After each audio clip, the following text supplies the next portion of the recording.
pegar, ¿ok? Felix, todo esto te doy, ¿ok? Pedí la instrucción en camerino, quiero una pelea limpia, obedéceme y protéjense en todos los momentos. Si quieren chocar guantes, choquen ahora. Dios los bendiga.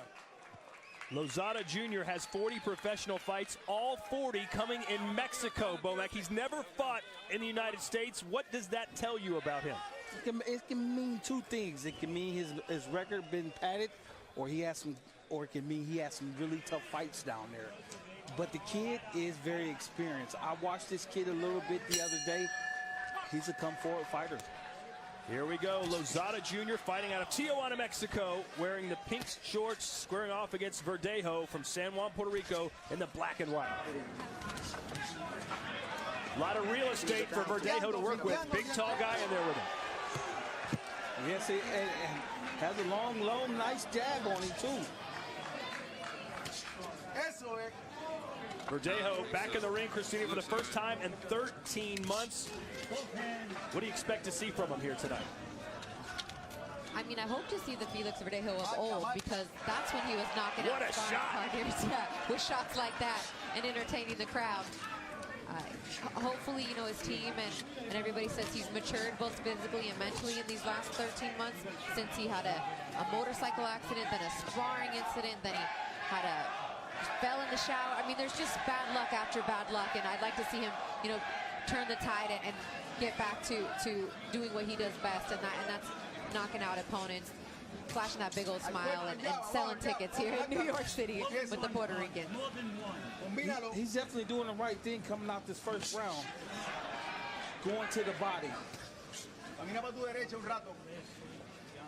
Lozada don't have a fast jab on him, so you want to look for the right hand over top from Verdejo. Verdejo has long been that can't-miss prospect. In fact, Dan Rayfield of ESPN dubbed him the prospect of the year a couple years ago. Future world champion for sure, and he still might get there. Hasn't been beaten, but like you said, Christina, some freak injuries, some bad luck has kept him out of the ring. But now he's back, and he's throwing power punches. Another one connects there.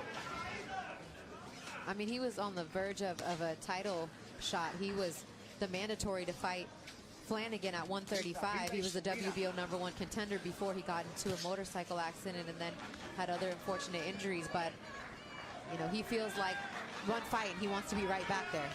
So, do you let your guys ride motorcycles, Bomac? I got one guy that he refused to get off that motorcycle. What is that? They love it. They love that rush. Dirt bike. It's that adrenaline. They're all, you know, they're risk takers. It's like, come on. I think that's the only fighter that's in the stable that rides motorcycles. I don't want to call out no names. Maybe we can get him on a jet ski instead. What do you think? I don't know how you deal with that. Anyway. Verdejo got good movement in this ring tonight.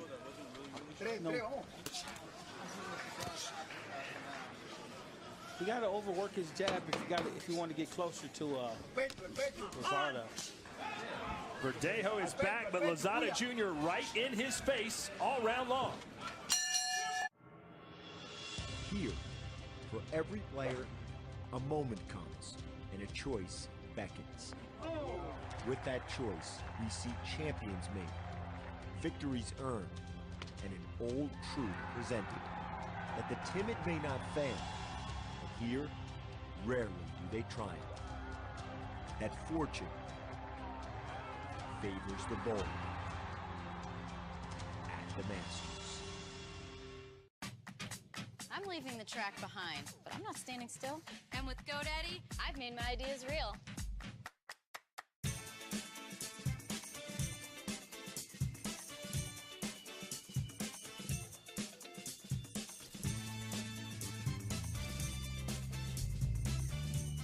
I made my own way. Now it's time to make yours. Everything is working, just like it should. Round two here between Lozada Jr. and Felix Verdejo in the lightweight division. We're scheduled for 10 rounds. Brian, what did you think about what Verdejo did there in round one? Man, he dominated that first round. He came out making a statement. He's setting the tone real early by touching that body. And that right hand over top. He's throwing that left hook, but it's not landing, but it's going to land if he keeps throwing it. All they got to do is just keep jabbing and touching that body. Lozada Jr. coming off a win November 4th in Tijuana, second round TKO against Miguel Garcia, but knows how big this fight is tonight. Says this is a whole new level, but I'm ready for it. Lozada got one speed only. He's trying to force the fight a little bit behind his jab, but that jab is just, he's not pumping it any faster, just one speed. You're dealing with world-class guys like Verdejo, that's been in the Olympics, got good corner behind him. They will pick up on that and try to counter off that. It looks like Lozada Jr. has a much longer reach than he actually does, only 2 inches longer than Verdejo. He definitely got a good chin on him. Verdejo has been tagged him a few times with that right hand.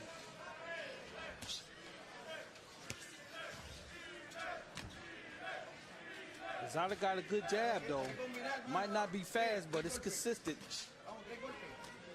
And so far, I think that Lozada's doing a good job of fighting pretty tall, using his height to his advantage, because a lot of the times you get a taller fighter in there and they kind of come down to the height of the opponent, don't necessarily use their jab and use their length and their height to their advantage, but I think he's doing a pretty good job of that so far in the fight.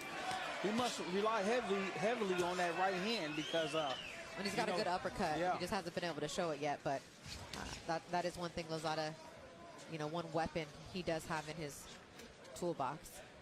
And keep in mind, this is Lozada's first fight outside of Mexico, as we mentioned. He's never fought on this type of stage, with bright lights. He's at Madison Square Garden. Might take him a couple rounds to try and shake the nerves out. And Verdejo, coming back after 13 months might take him a few rounds too to really turn it up. But he's done a pretty good job so far. I think winning first and now the second round. That comes from staying in the gym. He might have had some injuries. And couldn't fight. Oh, there's an uppercut from Verdejo. But he looked like he stayed in the gym. Looked a little bit more muscle bound, a little bit. Even his legs. Yeah, his body's matured some. Got some blood already.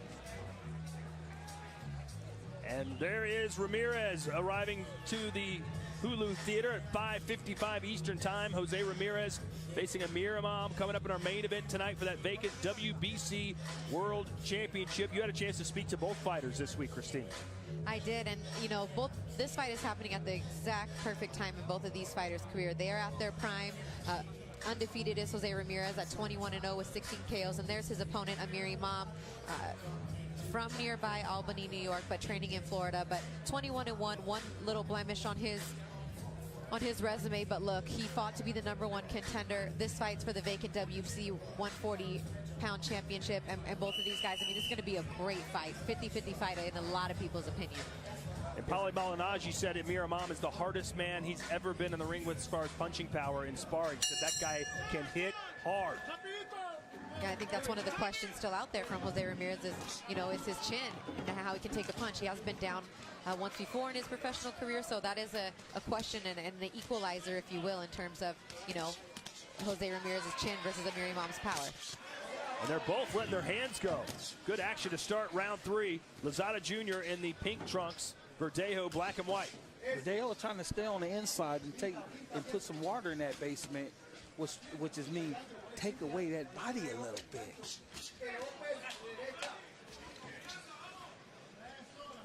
Nice side-to-side movement from Verdejo.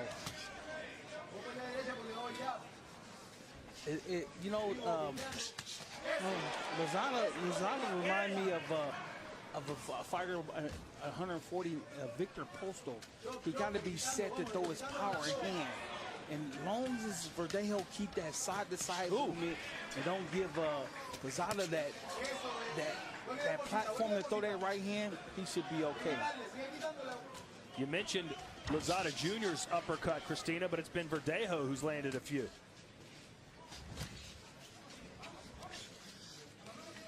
Yeah, he's done a good job throwing multiple punches. He hasn't been jabbing too much, at least not so much in this round, as he pops it out. He must have heard me. he starts to jab to get more inside, but I like the look on Lozada's face, man. He just got one stone-faced look like he wants to kill Verdejo. Like he's smelling something bad. Yeah. well, there's a lot of history when you look at the two. Look at Mexico versus Puerto Rico in boxing, and the great rivalries that have been there throughout the years in this sport. So you already come in, even if it's not personal, but you're repping for your country and where you're from, and when you're fighting, with Mexico versus Puerto Rico.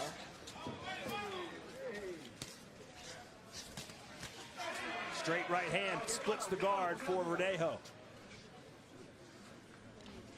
Verdejo stands, keeping that movement, not giving Lozada a chance to set. Lozada Jr.'s only been 10 rounds 3 times in his professional career. Verdejo's been 4 times the full 10.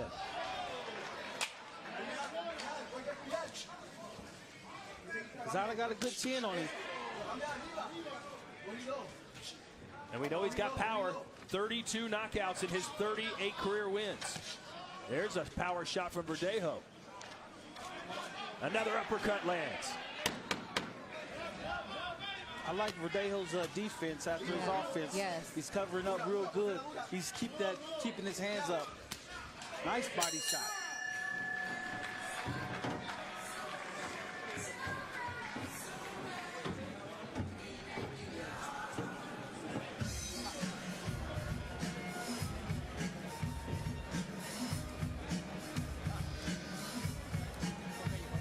Slip, uppercut right hand. Hey, you learned that stuff in the gym. That was a nice counter, real nice counter. Stayed in the pocket, just a little bit 2 inches to the left. That's one of my favorite combinations. The uppercut? The uppercut right hand. You got to slip it first. Got to slip it, because if a fighter throws his jab and he slips on the end, and the other opponent sits on the inside, he's wide open for an uppercut. Who threw the best uppercut you've ever seen? This guy named Dickie Ryan, way back in the days, man. I used to have to spar that guy all the time when we used to have to get ready for George Foreman or get ready to fight one of the Klitschko's. My trainer would throw me in there, and I would have to spar him, man. And you knew the uppercut was coming? Oh, man. Yeah, I knew it was coming, but you couldn't see it. Oh, yeah? Left hand kind of grazes the back of the head of Lozada Jr. I like the way Verdejo, when he throws punches, it seems like he's sitting down, putting everything he's got into every punch, like that one. Yeah, he's definitely maybe looking for the knockout. Well, yeah, he most definitely is, because he's like, look, I need to make a statement that I'm back. I've been hearing people talk all this crap about all these things that have happened about me and how I haven't lived up to the hype, and some of it rightfully so. But look, I'm in this fight to show people that, I'm back. I want to make a statement, and I want to challenge for a world title. Boy, Lozada's walking right through those punches, though. Very impressive. He's picked up his pace a little bit this round. Punches it may be a little bit faster, and his footwork. Verdejo is, he's handling it pretty good, but he does notice the pickup from Lozada. I call it putting pressure with your legs. That's why I tell a lot of fighters, put the pressure with your legs, and sometimes something will open up for you. Would you like to see Lozada cut the ring off a little bit better? It seems like Verdejo just continues to circle away. Yeah, you just keep following him and getting outside on the side door over there. Yeah, that's a great point, Todd. He hasn't been able to cut him off at all. It looks like he's not even trying. That's the problem. He's just chasing him there. Yeah, he might be just used to just chasing guys or stepping to guys in all those fights he had in Mexico. I mean, and you think Felix should be and is winning the fight, but if you look at these two guys' faces, actually Felix's face looks like it's taken, quite a bit of punishment, although he looks like he's delivering the harder blows. Might be the special effects. Man, We are in a theater. Well, he went to watch Black Panther last night, so he's all dialed into the CGI stuff. It just goes to show you who might have the heavier shots. Now you got blood coming out of the mouth of Verdejo. Yeah, did you see that overhand right? The first thing right after that punch was delivered, Verdejo opened up his mouth. Oh, good body shot and back up top from Verdejo.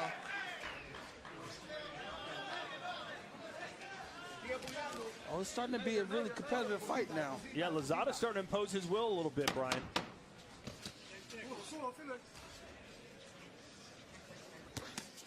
Oh. Well, uppercut to the body, though. Man. So a very competitive round there from Lozada Jr. Not sure if he did enough to win it, but it was close. He might have. That was a good round for him. That was a good round for Lozada. Hey, he might have edged it out. I think he might have edged it out. I believe he had the more effective punches that round.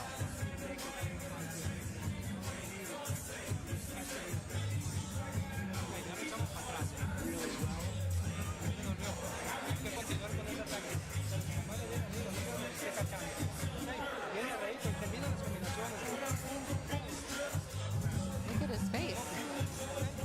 That's some of them heavy shots, man.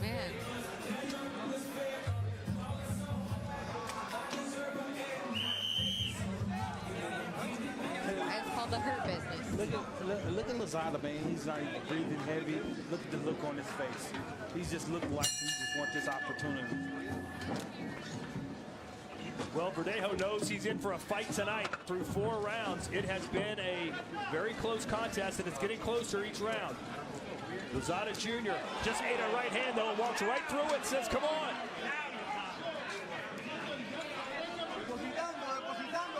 Man, this Lozada kid got a chin on him. And what does that do to the psyche of Verdejo when he's literally hit Lozada Jr. with his best punch a couple times, and it hasn't phased him? I'm in for a long night. Yeah, seriously. That could really be, you know, demoralizing inside for a fighter when you know you land a flush, clean, power from the toes, and he doesn't even take a step back. Boy, you can look at Verdejo, look at the way he's throwing his punches, man. He's putting everything on him. Those bigger shots. I remember talking to Andy Lee after he lost to Julio Cesar Chavez Jr. And he had hit him with the most beautiful shot, and Chavez just walked through. And I asked him after the fight, did you think you had him? He said, from that point on, he's like, I knew the fight was over. He said, I landed my best punch. I gave it everything I could. And after that, he's like, for the rest of the fight, he was like, that's it.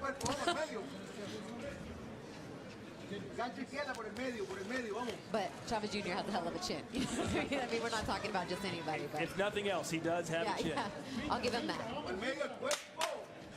Verdejo still got a lot of bounce in his legs. Lozada is still coming.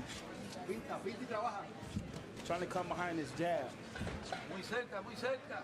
A tu distancia, vamos. A tu confianza. So what would you like to see Lozada Jr. do here, Bomac? He's obviously pushing the tempo a little bit. If he could just, you know, pick up his hand speed a little bit more, maybe some feints or something like that, cut the ring off, he might have a different outcome. Verdejo still got that speed on him. He can dart in and dart out. Cut the ring off, maybe a double jab right hand. And that one kind of slowed Lozada Jr. down just a little bit. And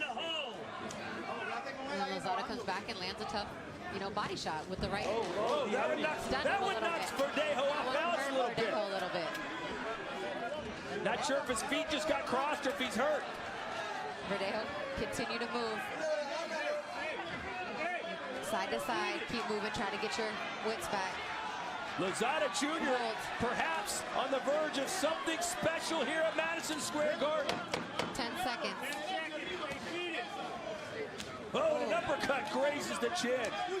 Lozada Jr. is here to fight tonight. You can tell that Lozada Jr., boy, has some heavy shots.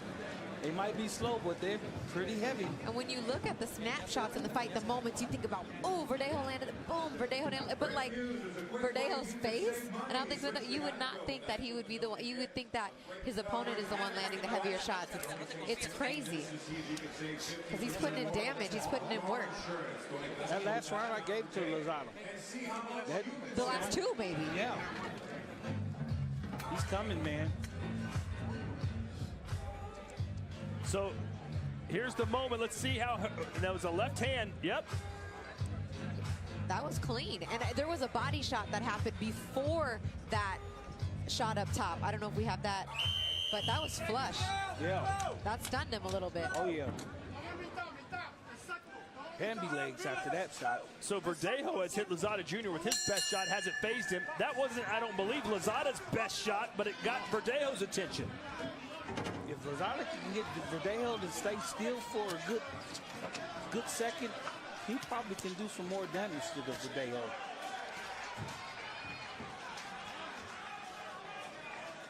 Crowd getting a little bit restless here too. I mean, heavy, you know, Puerto Rican fan base here in New York, although it is St. Patrick's Day weekend and there's a ton of Irish fans in attendance to see Michael Conlan. But they're getting a little restless with their guy. Well, Bomac, as we were talking about earlier, Verdejo's thrown his hardest punches. At this point, if you're his corner, say, look, let's just try and box a little bit. You're a former Olympian. We can outbox this guy. Yeah, just stay on your legs, in and out, dash in and dash out, work your jab, and just try to keep touching that body, try to show Lozada down.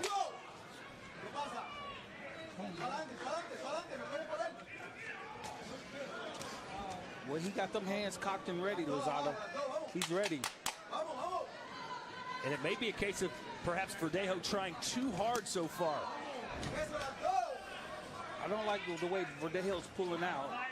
He could get caught with something on the end. And he's been backpedaling so much, Christina. It looks like his feet are just starting to get tangled up a little bit more. Yeah, and that could be a little bit of sign of fatigue because you start kind of just dragging your feet instead of having that right kind of pep in your step. This would be a good time for Lozada to cut the ring off.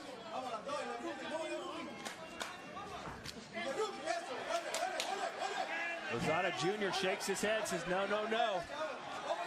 Got that look on his face like he knows he might have him. Well, and all the pressure in this. Oh, big right hand there for Verdejo, and again, Lozada Jr. walks right through it. Sorry. No. I mean, I was just saying, all the pressure's on Verdejo in this fight. Lozada's coming to this fight with nothing to lose. He never even fought outside of Mexico before. These people aren't expecting him to come in here and beat Felix Verdejo, and he's doing a damn good job. Yeah. Imagine what this win or a win here would do for Lozada Jr.'s not only boxing career but his life. Man. And what it would do to Felix Verdejo. Oh, he hurting him again. And back goes Verdejo. Just look at the look in Verdejo's eyes.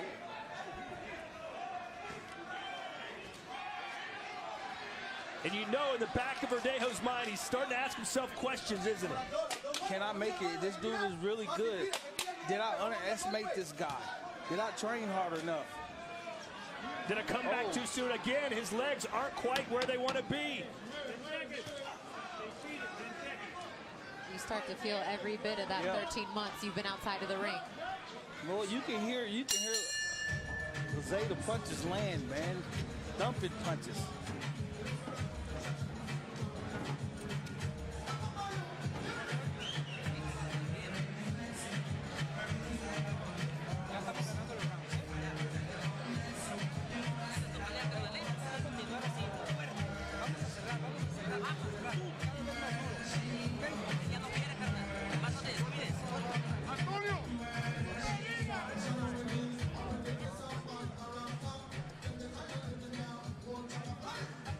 Nice little body work from Lozada.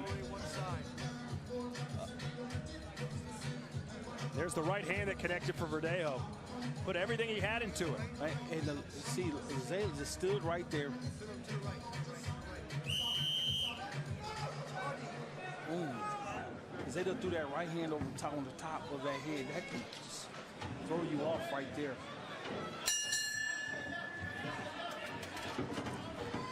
Round 7, 4 rounds to go, ladies and gentlemen. Felix Verdejo back in action for the first time in 13 months.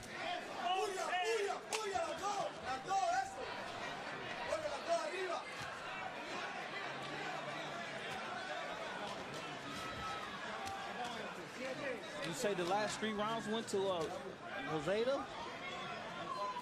Would y'all say it? The last 2, if not 3.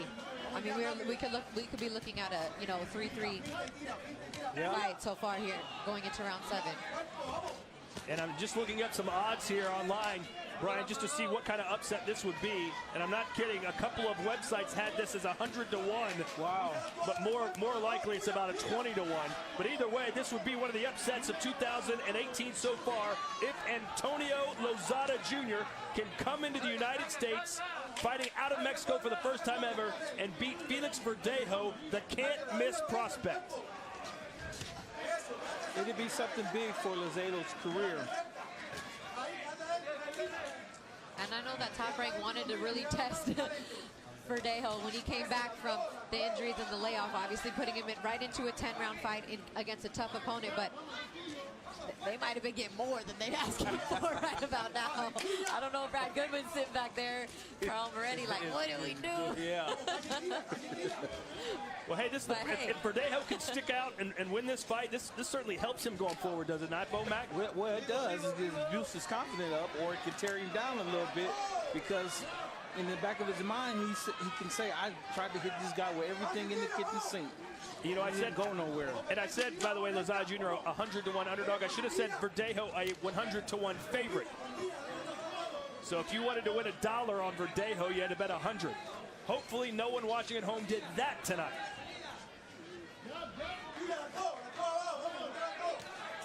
Either way, however this fight goes, Antonio Lozada Jr., he's going to get some more fights. Oh, he's going to get some more fights here in the States. He's going to get some more recognition with his name because he's doing really, really well in there against somebody that most of the boxing fans already know. And Felix Verdejo. I've never heard of this guy before. And Brian, tonight I have. Listen, if you're his corner too, you probably got to be saying, look, by no means are we going to be gifted a decision here. Are you going for the knockout? You would almost definitely have to. You know, you're fighting in the United States, you're pretty much fighting in his backyard. Hey, we got to go in for the kill. And he's had his moments in the ring. You mean there could be a questionable decision in boxing? That never. Say it ain't so. Never happened.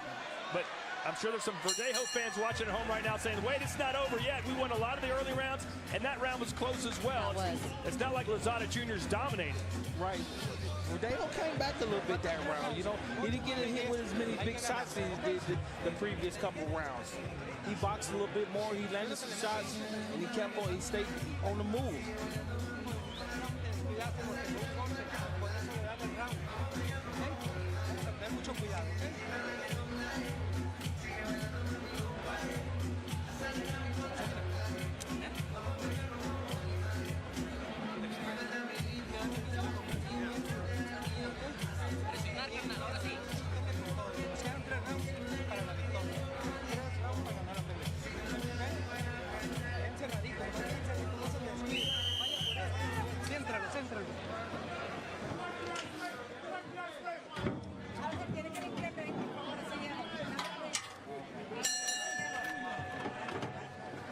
Round 8 now.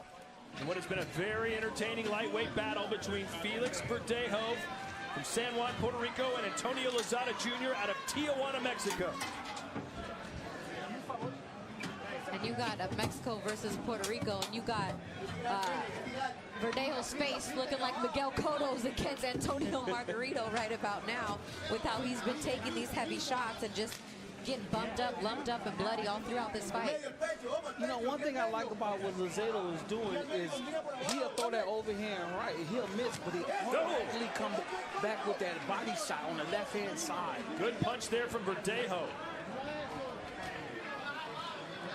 I'm not trying to insinuate anything with saying that his face looks like, you know, with what Margarito went through with Puerto. I'm not trying to put that out there. All I'm saying is, like, he's taking, you look at Puerto Rico versus Mexico and the punishment that he's taking. And he's taking some big shots. He just took a big right hand right there. Right on the eye. There's another one. We really haven't seen Lozada Jr. though just open up, Brian, and just give us a 5-6 punch combination. Well, this kid got one speed only. That's just come forward and throw some those heavy shots. Look at the way he's moving, Verdejo, with that right hand. Even if you just land him on the side, he'll push him 2 or 3 inches. That's heavy hands this kid got. I like to see Felix, there you go back to the body. Started downstairs, went upstairs to Verdejo. He's starting to show a little bit more life here. He might got some urgency from his corner. Hey, we need to pick it up a little bit. We might be falling behind. You can almost hear that as we're in his corner. Yeah. You know, they're getting louder, they're getting a little more anxious in their voice here in the blue corner. Is Verdejo finding his second win here? If you was a coach or you was in the corner, you will hope he's fighting that second win.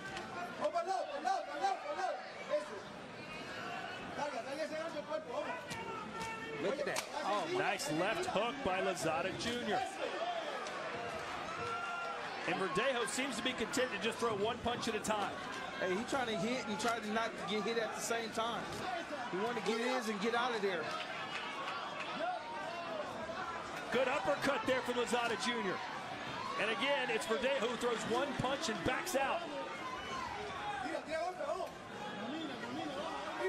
If Lozada had fast feet, if he had fast feet, he'd probably be able to get to Verdejo a little bit more. Or better angles. Yeah. See, he's flat-footed. He really can't do too much flat-footed. And look at Verdejo, he's on his toes, moving. Another close round. Who'd you give that one to, Bowman? I'm giving that to Lozada Jr. He had the more effective punches, and he controlled the ring. 2 more rounds ago. Well, by your unofficial scorecard, just from talking to you, it sounds like you almost have this even going into the final 2 rounds. Let me see. Maybe 4-3. And there is Terrence Crawford, your understudy, the former lightweight and light welterweight champion of the world. How's his hand doing, Brian? His hand is doing fine. You know one thing about Terrence, when he hurt the hand, did he go home? No, he stayed right there in the gym. We stayed in camp. When we leave here, we're going back to Colorado Springs. We getting ready to go get that 147-pound belt. Hey, Horn's been talking a lot of trash to you guys, by the way. You know what? That's fuel on the fire. I want him to talk trash. Yeah, I was like, I think Terrence Crawford's not one guy that you need to make any more mad. He comes with the chip on his shoulder already, so all they're doing is adding that bulletin board material. Right. He better off playing chess. All right, round 9. 6 minutes to go, guys. Oh, my. What's your message to Verdejo right now? Just stay on his toes. Keep moving in and out. Keep darting in and out. Keep touching that body. You got to work your jab. You're getting away from his jab. He's just looking for those bigger shots. Oh, and a right hand on the way out. Right now, Lozada is just throwing those big shots. He's hitting with 5 or 6 big shots since the round has started. He just keeps coming at you, does Lozada Jr. Lozada, it's just got that stone face look on his face, like he wants to knock Verdejo out. He's like the Terminator. Verdejo looks like he's fatigued. And I think Felix knows that he's probably down in this fight. You can kind of sense it, you can kind of tell, but he's been unable to figure it out. And he's landed some clean, hard shots, but it has not moved Lozada back at all. Not effective at all.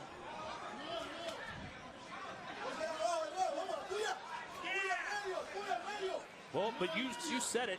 The clean, strong punching shots have come from Verdejo. What price will the judges put on that as opposed to the constant marching down and landing punches from Lozada? Well, you got to look at it. They're not affecting Lozada any, though. They're not affecting him. He's still coming. He's not. That guy took one step back the whole night. But Verdejo is staying in there, throwing those big shots, trying to dart in, trying to dart out. But getting hit with shots like that is not helping him none. Lozada Jr. called this the biggest night of his life, and he has stepped in and stepped up. Is he going to deliver one of the best upsets of 2018? He knew what was at stake, Lozada did. You know, fight of my life, door to the big leagues. These are all the kind of things that he was saying all week, knowing the opportunities could be there for him if he beats Felix Verdejo, and he's definitely put his name on the map. You know, all week, or since I got here in New York, I've been, you know, you try to scope fighters out and just look at their demeanor and see what, you know, what face they got on or what's their attitude. I hasn't seen this kid once all week. I didn't even see him at the weigh-ins. Who's that, Verdejo or Lozada Jr.? Lozada. And that's a good thing. That's a good thing. That means he's focused and he's doing what he needs to be doing, which is just getting himself mentally prepared for a fight. Brian, as we were walking over here from the hotel, I asked you point blank, listen, Lozada Jr.'s record is fantastic, but is he for real or are these just, you know, cupcakes he's been beating? Hey, it looks like he's for real tonight, you know. He has fought some good people over there, and he has fought some guys that's not good. But he showed up tonight, and he's showing out. He wants that. Look at the look in this kid's face. Look at him now. He's looking directly at Verdejo.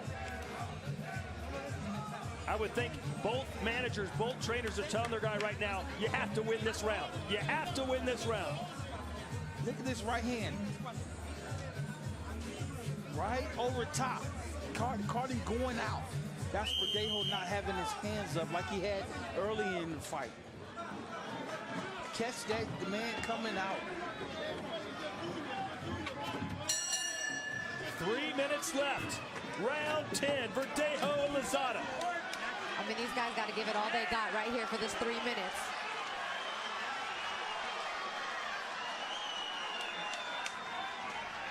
Is Lozada Jr. about to get the biggest win of his life? Or can Verdejo survive and advance as he continues his rise towards a title shot? And even if he survives... Oh, the left hand caught him! And that caught him good! Verdejo is in huge trouble here at Madison Square Garden! Is Lozada Jr. gonna do it? Verdejo is in survival mode right now. And he wants to, and Lozada wants to attack. Smell blood. Verdejo smell blood. He can take a knee, but his legs are not there. His legs are gone. He's trying to hold on. You know, I'm looking at Ricky Marquez in Verdejo's corner, looking at his fighter. 2 minutes left. It's still plenty time. And Felix can't take a knee, Coach. Can he, Bomac? Yes, he could take a knee and recover. It won't mean anything if he takes a knee. Well, take a point from his just missing with that left hand is Lozada Jr. He's one big punch away, folks. Lozada had faster feet. He'll be able to get to Verdejo a little bit more. He might be able to look for that right hand that he's looking for. He's being very patient, but is he being too patient? Verdejo throwing punches just to stay alive, so the referee... And that is a clean knockdown! That is a clean knockdown! Verdejo in serious trouble! There's plenty time left, too. He's never been beaten. Never even close. But right now, he's on the edge. He's looking for that right hand over top. Looking, he's shaking that right hand. He's looking for it. He's looking for it. Under a minute to go. If he doesn't throw a punch, the referee has got to step in. Felix has got to throw a punch or this fight is over. And there's plenty time left. It's, that right hand caught him there. This crowd is abuzz. They thought this was going to be a walk in the park for their Puerto Rican hero. But this Mexican out of Tijuana is destroying it, and it's over. The doctor stops it. Antonio Lozada Jr.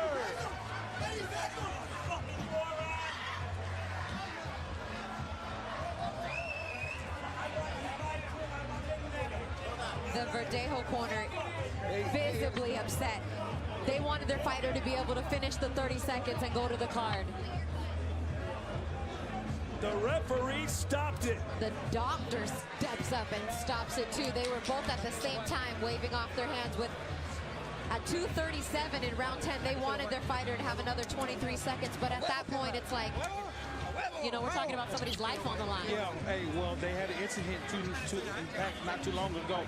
It was good that the doctor stepped up on the rope. It was good that the referee stopped that because that kid was in trouble. What a moment for Lozada Jr., all smiles. He never fought out of his home country, ladies and gentlemen. 40 professional fights, all in Mexico. And now he comes to the city that never sleeps and turns the Big Apple upside down. That's what you call seizing the opportunity right there. You know, and honestly, that whole last round, Felix was in survival mode from the very beginning. I mean, he was taking 2 minutes and 37 seconds of a beating in that last round. Let's take a look at some highlights from round 10. Brian, take us through it. Here's the first time that Verdejo was in trouble. In the last round. Body work. Coming out with his hands down. Lozada caught him with that wide left hook, another wide left foot. Oh man, that good right hand. And he just following him, staying long, and keeping Verdejo on the end of his punches. That's where your power is at. The whole night you can hear that guy just landing those shots. And you just look at Verdejo's eyes and you just knew, I mean, he was out of it. I understand Ricky Marquez and Felix's corner and then wanting him to have the other 23 seconds and let it go to the cards and let the judges decide, but I mean, you're a trainer, and if that was your fighter, then what would you be mad? Yeah, I'll be mad. So you would want him to let that continue? Well, when a trainer starts saying that, he starts saying it from his heart. You know, because, hey, I want my guy to finish this fight. I want him to finish this fight on his legs, not on a knockout. You know, but the referee, the doctors, they did the right thing by stopping this fight. I mean, I think the doctor could have stepped in a minute before he did. Antonio Lozada Jr., knockout number 33. Ladies and gentlemen, an accumulation of blows forces referee Eddie Claudio to step in and call a halt to this bout with an official time of 2 minutes 37 seconds of the 10th and final round. Declaring the winner by way of technical knockout, de Rosarito, Baja California, Mexico, El Cañitas, Antonio Lozada Jr. So, Brian, 2 questions now. Where does Verdejo go from here, and what next for Lozada Jr.? Lozada, if I was him, I'd walk right over to the promoter and say, hey, you got that contract ready for me? But Verdejo, hey, just go back to the gym.